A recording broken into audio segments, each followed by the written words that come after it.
Welcome to my new furniture series. So when I first saw this couch, it was a total disaster. Deep pet scratches, blue paint splatters, and years of stains and neglect had left this leather dried out, cracked, and lifeless. Most people would have trashed it, but I wanted to show you guys that quality leather can be saved. So watch as I take it from this to this in my new furniture series for leather. I'll show you how I remove the paint, fix the scratches, erase the stains, and bring this leather couch back to life. Let's get to it.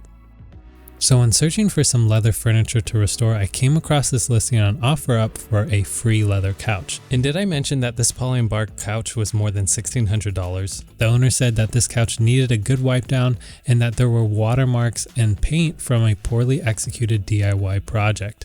Additionally, there were cat scratches from their kittens and that it needed to be gone today. And to be completely honest, I didn't know if the couch was actually salvageable. I just knew that it looked like it had potential from the photos. I had done smaller jobs like cat scratches on leather shoes and paint removal, but nothing this big of a scale. This turned out to be the biggest leather challenge we've ever taken on.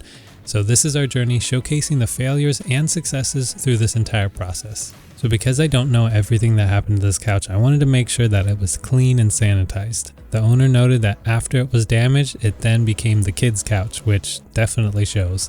So it was important to clean from the inside out. I'll be using my irreplaceable LillyBrush to remove any pet hair that's weaved itself into the fibers, as well as any debris. I haven't yet found anything that removes pet hair better than this, and I use it on our furniture, clothes, and so much more. And as you guys can see, it's doing a great job of removing pretty much everything. By the way, I will be leaving everything I use in this video in the description below, so don't forget to check it out. However, if you don't have a LillyBrush, the concept is the same. You guys can use something like rubber gloves to create friction against the fabric and pull hairs away, just maybe less effectively. Once I remove the hairs, I use my Dyson vacuum to clean up any of that lifted debris. And if you don't have a vacuum, I also found that using a lint roller can do a good job as well. I will say, in going through this and cleaning it out, there were quite a few things hiding in the couch, so make sure you guys are thorough. To be honest, there were a few things that were a bit gross, but manageable, so I made sure to take the appropriate precautions to remove and sanitize as necessary. I simply used some disposable gloves to peel off this nasty band-aid, and then I followed up with some disinfectant spray from Lysol to clean the fabric and disinfect the entire area. For any hairs or debris that didn't come out with the initial pass, my A-type personality would not let me leave them in there, so I used tweezers to remove every single one. There was even gum stuck on the side of the leather, so I gently scraped that off as well.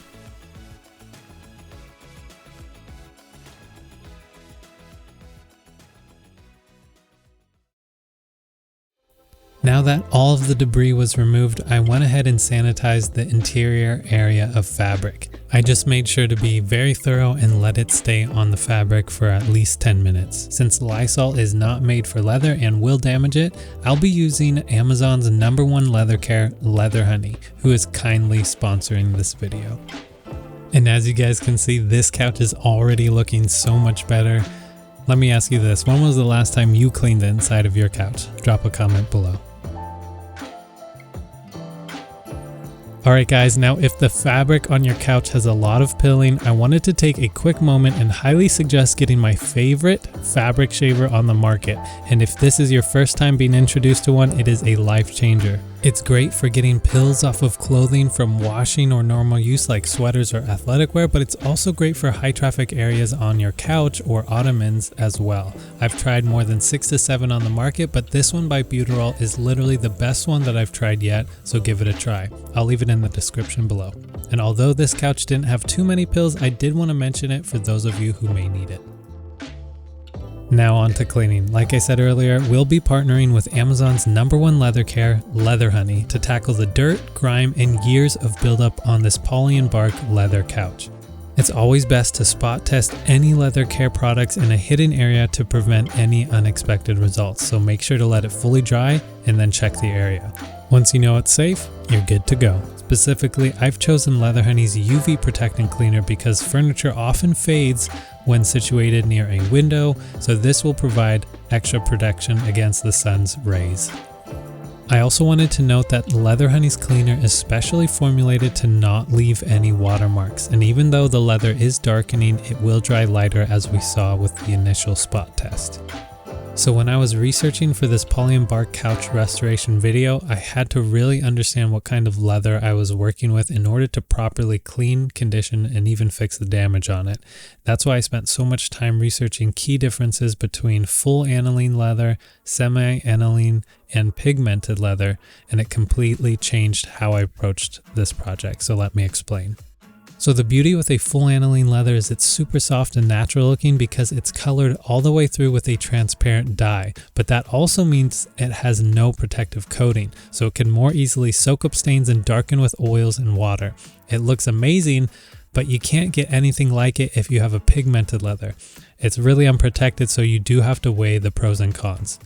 Personally, I prefer a full aniline leather because it literally displays the leather at its finest, being completely natural. When it comes to watermarks, there's a few things that I wanted to share, and this doesn't necessarily work for all stains, but if the marks have been caused by water, this will most likely do the trick. Ironically, the way to remove watermarks is actually with water or any gentle cleaner that doesn't have any minerals. It's important to know how watermarks form so that you can understand the process to actually remove them. So watermarks on leather form when water pools in one specific area, trapping dirt and debris as it dries. And this actually creates a visible stain or dark spot. So to fix it, we simply use more water. So all I did was lightly dampen the area to spread the moisture evenly, allowing it to dry uniformly and blend in with the rest of the leather.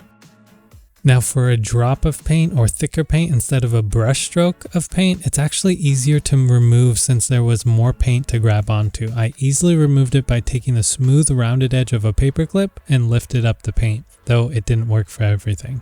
So if you drop paint onto your leather, depending on the type of leather you have, it might actually be better for you to let it dry and then remove it rather than smear it all around and let it soak into the leather. It just depends.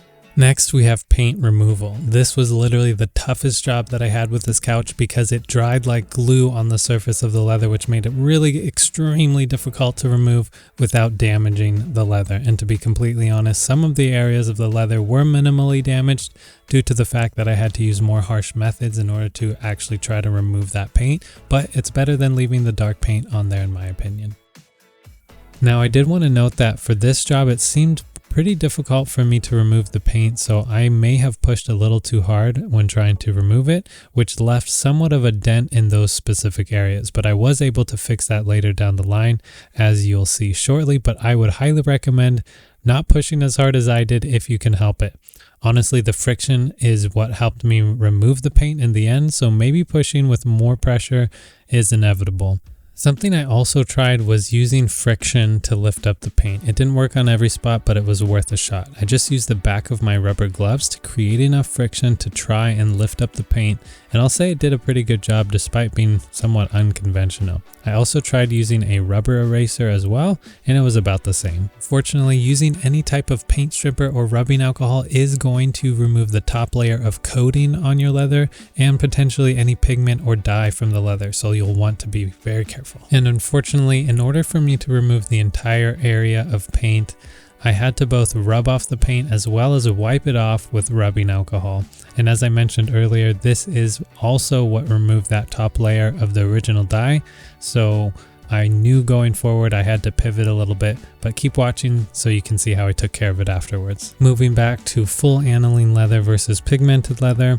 Pigmented leather, on the other hand, has a protective coating on the top like paint, which makes it way more resistant to stains and scratches, of course, and you can be a little bit more aggressive with cleaning because the surface is pretty much sealed. Pigmented leather is more like leather with a protective colored layer. It's been treated with pigments and a more robust coating to make it look uniform and definitely last longer, but it's not as nice in my opinion. It's a little less sensitive to stains and marks, but it also doesn't have that same natural feel that you get with a full aniline leather. Now, semi-aniline leather sits right in between full aniline and pigmented leather. It's still dyed all the way through like full aniline, so you get that rich natural look, but it also has a very light protective coating. And this thin layer of pigment helps even out the color a little and adds some resistance to stains and wear. That is without completely covering up the natural grain and feel of the leather. So it's a great balance between the softness and durability, making it a really popular choice for furniture that still feels luxurious but can handle everyday use better than a full aniline. And as you guys can see, I am being pretty unconventional here as I use the sharp edge of a paper clip to gently lift off the paint. And I will note it is scratching the surface a little bit, but it really was one of the best things I found to get the paint off quickly, since I will be resurfacing the top layer a little bit later on.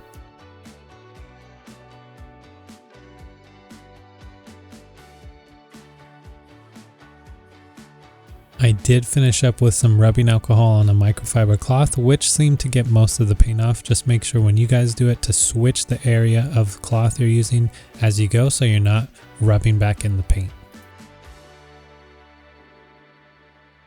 Now, if you guys have any stitches that have come undone on your leather, there's a few things that might be helpful. First of all, if it's just one stitch that came out, you may be able to push it back with a pin or a paper clip just like this.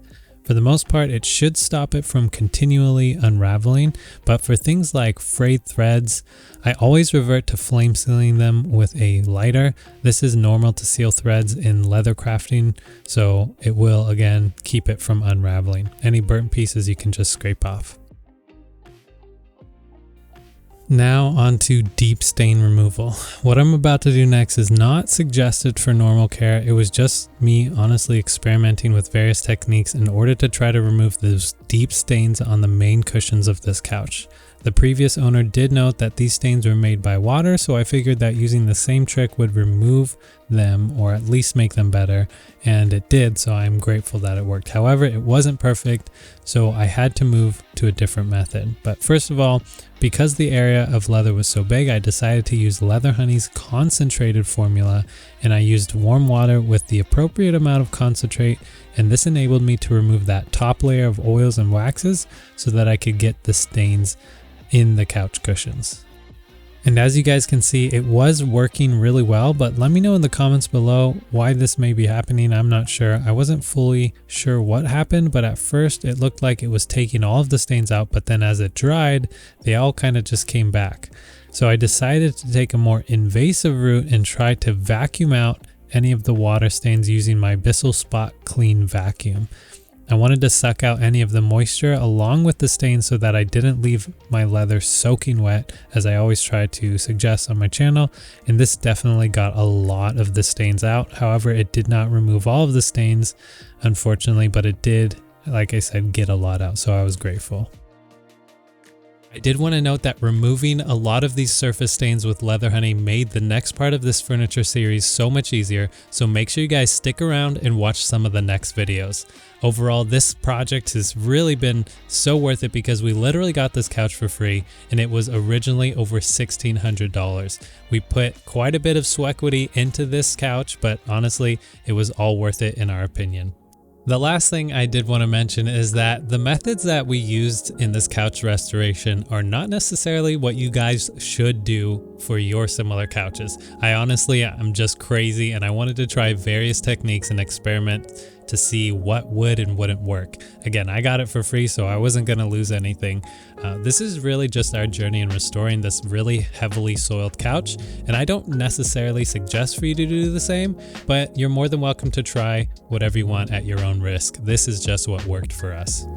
So like I said, I was able to get a lot out from the couch, but to be honest, some of this was actually the leather dye, but a lot of it was the stains as well. So make sure you guys check out the next video to see how it turned out, as well as how we'll be repairing those cat scratches, rejuvenating the down-filled leather pillows, and much more. See you guys over there. Thank you guys so much for watching, and like I said, make sure to head over to the next video so you can see how this couch turns out. If you got some value or even entertainment from this video, would you let me know by giving it a thumbs up, consider subscribing with the bell icon, and even sharing it with a friend? That would be awesome. I would also love to hear what you guys think, the good, the bad, everything. So leave your comments below. I'll see you guys in the next one. Just remember to love your leather.